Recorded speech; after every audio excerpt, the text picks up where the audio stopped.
భారతీయ జనతా పార్టీలో ఉన్నటువంటి సుజనా చౌదరి, సీఎం రమేష్, పురంధేశ్వర్ లాంటి వాళ్ళకి బాబు అంటే ఇష్టమే. కమ్యూనిస్టు రామకృష్ణ గారికి ఇష్టమే. సిపిఎం శ్రీనివాస్ గారికి ఇష్టమే. అట్లాగే కాంగ్రెస్ పార్టీలో ఉన్నటువంటి గిడుగు రుద్రరాజు గారికి ఇష్టమే. రాబోయేటువంటి షర్మిలకి ఇష్టమే చంద్రబాబు గారు అంటే. ఆయన్ని అసలు ద్వేషించే వాళ్ళు ఎవరు?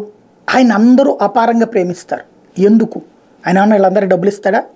నో. ఎవరి పని వాళ్ళని చేసుకొని ఇస్తాడు. ఎవరికి కావాల్సిన హెల్ప్ వాళ్ళకి వాళ్ళంతటా వాళ్ళు చేసుకునే దాంట్లో అడ్డుపడరు.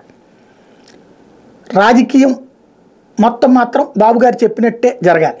అది తప్ప మిగతా విషయాల్లో డబ్బులు సంపాదించుకుంటారా, సెటిల్మెంట్లు చేసుకుంటారా, వ్యాపారాలు చేసుకుంటారా, ఏమైనా చేసుకొని.